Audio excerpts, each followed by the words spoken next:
आपस में रासायनिक संयोग करती हैं, उनके रासायनिक संयोग से जल बनता है। और जल क्या है? एक द्रव है।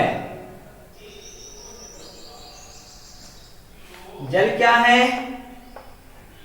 एक द्रव है। ये गैस है आपकी। तो जो यौगिक प्राप्त हुआ है आपको जल, तो जल के जो अवयवी घटक हैं, इनके जो गुण हैं वो इससे भिन्न हैं। इनका हाइड्रोजन और ऑक्सीजन के जो गुण हैं, इनकी जो प्रॉपर्टी है वो जल से कैसी है? अलग होती है। तो ये यौगिक का एक विशिष्ट गुण है। इनके जिससे मिलकर यौगिक बना है, उनके गुण यौगिक के गुण से अलग होते हैं, उससे मैच नहीं करते।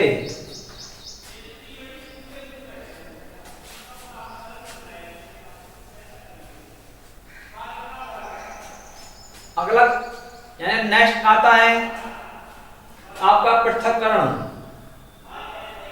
अब पृथक्करण मतलब यौगिक को आप उसके अवयवी घटकों में विभाजित नहीं कर सकते। जब आप किसी भी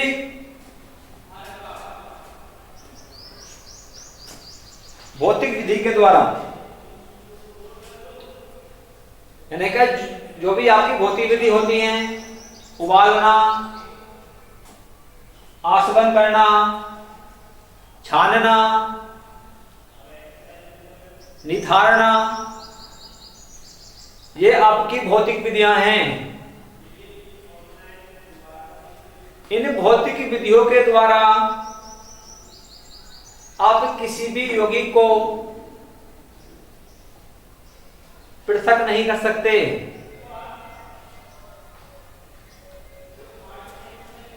तो यौगिक के जो अवयवी कण हैं, तो उन अवयवी कणों को आप अलग नहीं कर सकते। जैसे जल है, तो आप जल को यदि उबालोगे तो उसके अंदर से ऐसे नहीं कि ऑक्सीजन अलग हो जाएगा, हाइड्रोजन अलग हो जाएगा। उसको आप छानोगे तो छानने से हाइड्रोजन ऊपर रह जाएगा, छन्नी में रह जाएगा, ऑक्सीजन नीचे जाएगा, या ऑक्सीजन ऊपर रह जाएगा, हाइड्रोजन नीचे जाएगा। ऐसा नहीं होता। अर्थात यौगिक के अवयवी तत्वों को यौगिक से पृथक नहीं किया जा सकता। अब नेक्स्ट आता है रासायनिक बंध। जो भी तत्व होते हैं, तत्वों के अंदर जो परमाणु होते हैं, वो एक दूसरे से रासायनिक बंध के द्वारा जुड़े होते हैं और आपस में जुड़कर यौगिक का निर्माण करते हैं। अब रासायनिक बंध होते क्या हैं, कितने प्रकार के होते हैं, तो नेक्स्ट आपके चैप्टर अगले जो आएंगे उसमें आपको बताया जाएगा। अब देखिए, एक क्वेश्चन आता है, आपकी एनसीईआरटी बुक में भी है, कि जो जल है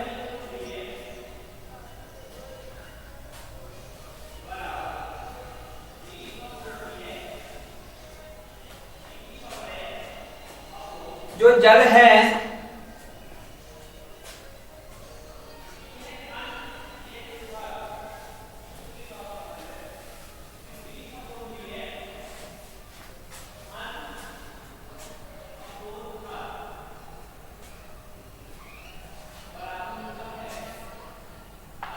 जो जल है,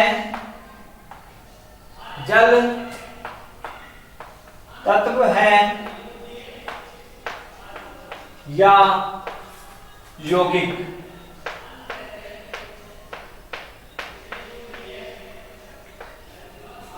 इस टाइप का एक क्वेश्चन मिलता है कि जल जो है वो तत्व है या यौगिक। तो अब मैंने आपको तत्व के बारे में भी बताया है और यौगिक के बारे में बताया है। 1 मिनट के लिए दिमाग लगाओ, सोचो कि जो जल है तत्व है या यौगिक। देखो, तत्व जो होता है वो एक ही प्रकार के परमाणुओं से मिलकर बना होता है। उसको हम किसी भी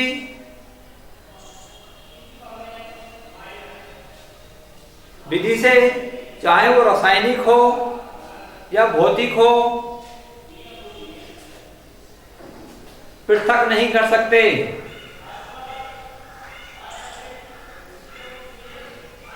परंतु जल के जो इसका फॉर्मूला है H2O,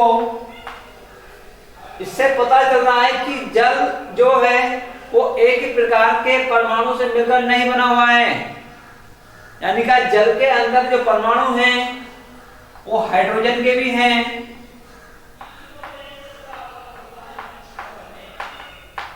वो हाइड्रोजन के भी हैं और वह ऑक्सीजन के भी हैं।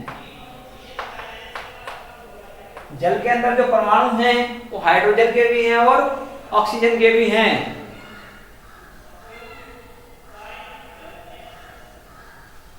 और जल को हम रासायनिक या विद्युत अपघटन, जो रासायनिक विधि है उसके द्वारा उसके अवयवी तत्वों में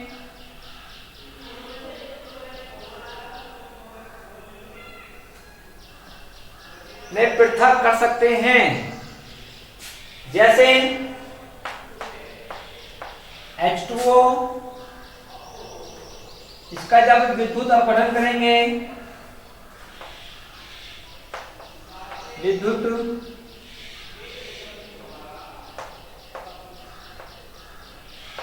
गठन, तो जल हाइड्रोजन और ऑक्सीजन में टूट जाता है। तो ये जो बातें हैं मैंने बताई है, इससे सिद्ध होता है कि जो जल है वो तत्व नहीं है, यौगिक है।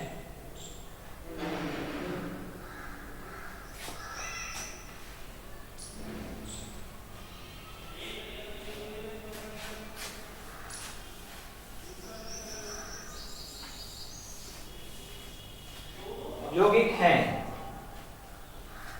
अब आपका नेक्स्ट पॉइंट जो आता है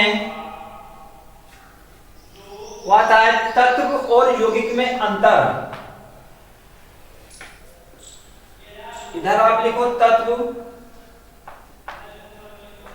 इधर आप लिखिए यौगिक।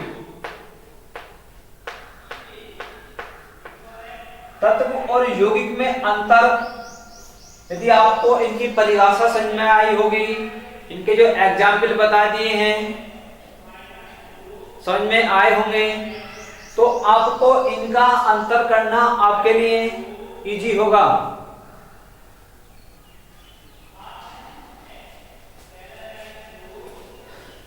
बोल रहा हूं, पहला फर्स्ट, तत्व होता है एक ही प्रकार के परमाणु से मिलकर बने होते हैं। मैं बोर्ड पे लिख नहीं रहा हूं, बोल रहा हूं, आप अपनी कॉपी में इसको अपने आप नोट करेंगे। जो तत्व होते हैं वो एक ही प्रकार के परमाणु से मिलकर बने होते हैं।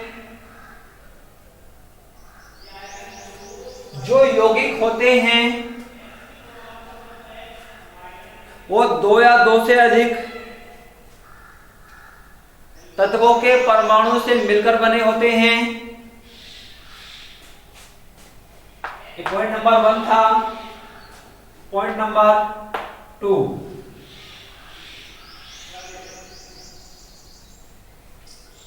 जो तत्व होता है उसको आप भौतिक या रासायनिक विधियों के द्वारा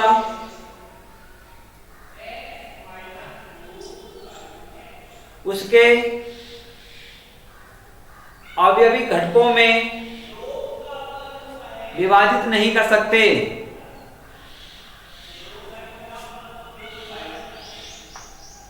यौगिक पर जाओ। यौगिक को आप रासायनिक विधि द्वारा उसके अवयवी घटकों में, अवयवी मतलब समझ रहे हो, इनका जिन तत्वों से मिलकर वो बना है, विभाजित कर सकते हो।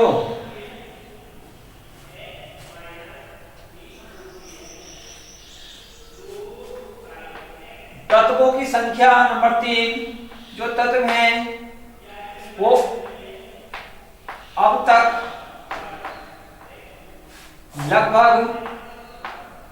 लगभग नहीं 118 तत्व ज्ञात हैं। नोट पॉइंट है, याद रखना कि जो तत्व हैं वो 118 तत्व ज्ञात हो चुके हैं।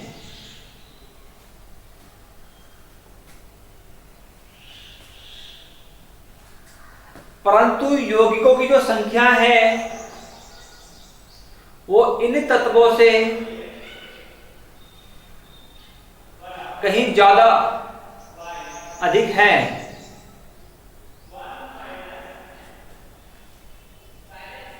एक बात ध्यान से सुनो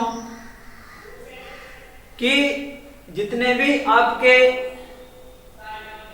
यौगिक हैं या अधिकांश पदार्थ हैं, वो सब पदार्थ इन्हीं 118 तत्वों से मिलकर बने होंगे।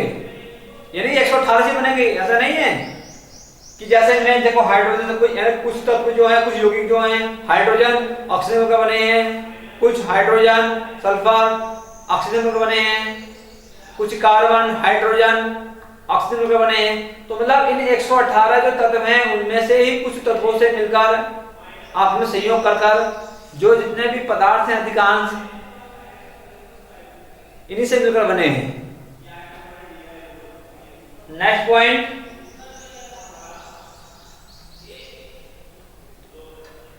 जो तत्व होते हैं उनके जो गुण होता है, उन तत्वों का गुण उसमें उपस्थित सूक्ष्म कण होते हैं उनके कारण होता है। किसी भी तत्व का जो गुण होता है उसमें उपस्थित सूक्ष्म कणों के कारण होता है, जिनसे मिलकर वो तत्व बना है। यौगिक में जाओ। यौगिक के जो गुण होते हैं वो अपने अवयवी तत्वों से अलग होते हैं। जैसे C+O2 एरो CO2,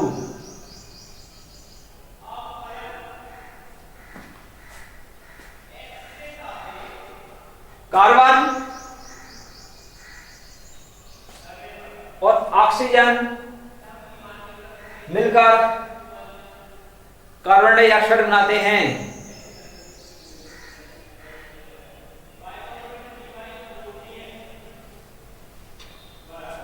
कार्बन एक ऐसा पदार्थ है जो हमारे ब्रह्मांड में लगभग सबसे अधिक मात्रा में पाया जाता है। कार्बन के कई अपर रूप भी हैं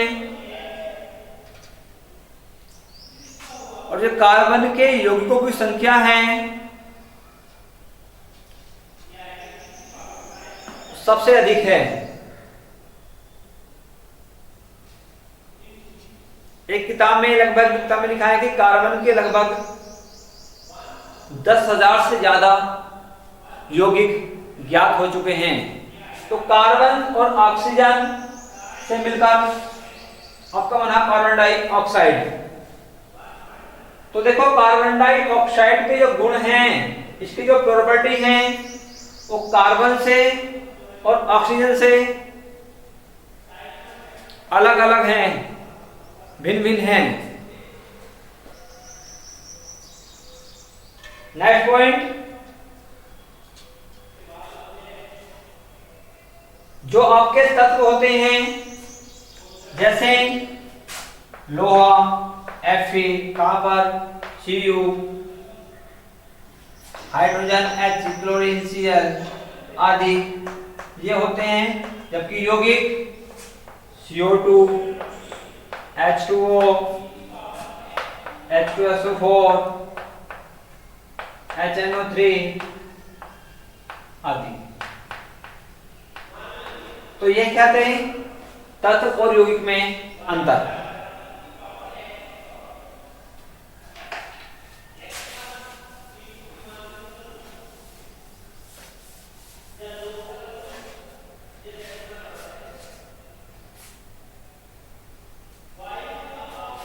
इस वीडियो में इतना ही। इससे अगली वीडियो में हम आपको मिश्रण के बारे में पढ़ाएंगे। मिश्रण क्या होता है, उसके प्रकार के बारे में बताएंगे। इस लेक्चर